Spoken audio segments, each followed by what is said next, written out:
안녕하세요. 명가부동산TV 유소장입니다. 시골 땅의 경우 건축 허가 시 가장 많이 생기는 문제 중의 하나가 바로 도로입니다. 우선 건축법상 도로에 대해 간단히 살펴보겠습니다. 통상 건축법에 따른 건축물의 대지는 2m 이상 도로에 접해야 합니다. 건축법에서는 도로에 대해서 다음과 같이 정의를 하고 있습니다. 도로란 보행과 자동차 통행이 가능한 너비 4m 이상의 도로, 지형적으로 자동차 통행이 불가능한 경우와 막다른 도로의 경우에는 대통령령으로 정하는 구조와 너비의 도로로서 다음 항목의 어느 하나에 해당하는 도로나 그 예정 도로를 말한다. 가. 국토의 계획 및 이용에 관한 법률, 도로법, 사도법, 그 밖의 관계 법령에 따라 신설 또는 변경에 관한 고시가 된 도로. 나. 건축허가 또는 신고 시에 특별시장, 광역시장, 특별자치시장, 도지사, 특별자치도지사 또는 시장, 군수, 구청장이 위치를 지정하여 공고한 도로. 그런데 건축법 2조 11항 나목에 따라 도로의 위치를 지정 공고하려면 도로에 대한 이해관계인의 동의를 받으라고 합니다.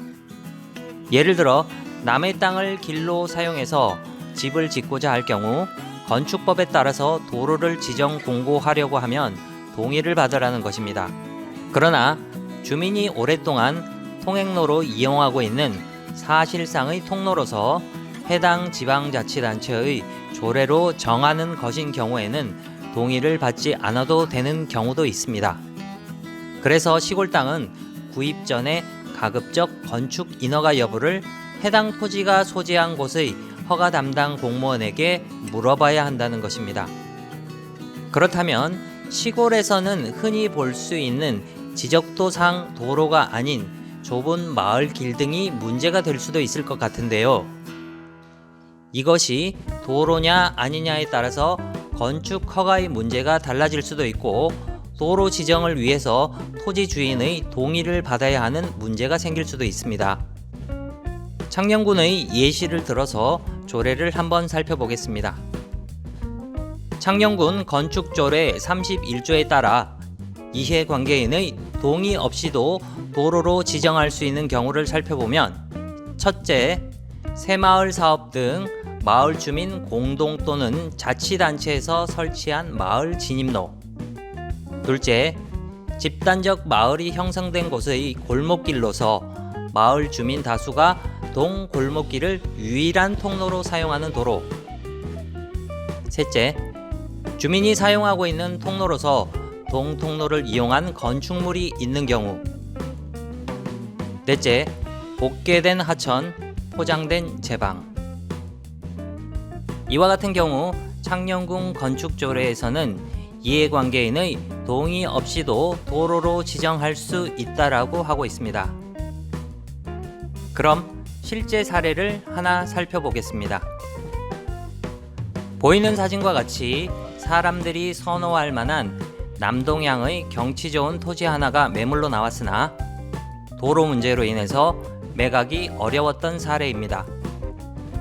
현장을 로드뷰로 살펴보면 포장된 도로가 잘 되어져 있는 것처럼 보입니다.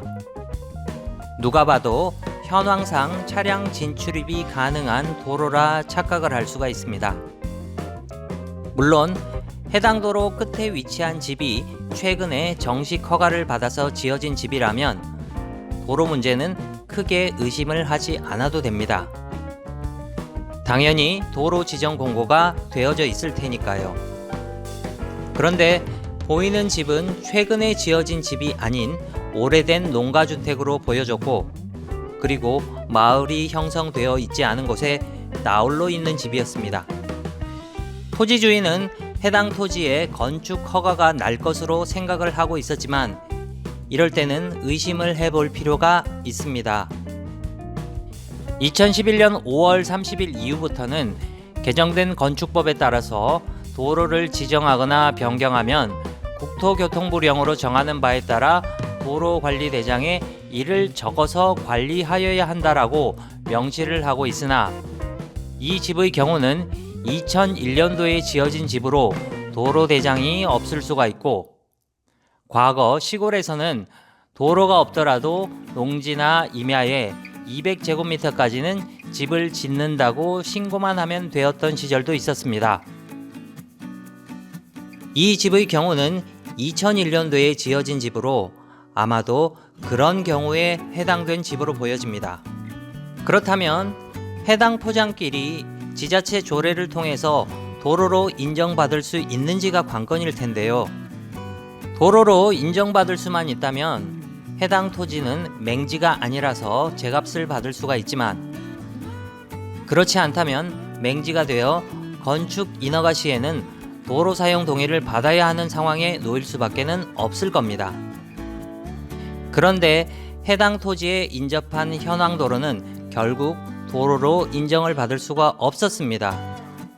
그 이유는 통상 5호 이상의 가구가 있었다면 관습상 도로로라도 인정을 해줄 수도 있었을 텐데, 집이 한 채밖에는 없었기 때문에 담당 공무원도 분쟁의 소지가 있을 것이라 여겨서 동의 없이는 도로로 인정을 해주지 않은 것입니다. 지자체 조례에서도 도로로 지정할 수 있는 경우라고 명시를 해뒀지 반드시 도로로 지정하라고 하지는 않고 있습니다. 타인의 재산권을 침해할 수 있는 분쟁의 소지가 있다면 함부로 도로 지정을 해주지는 않는다는 것이죠.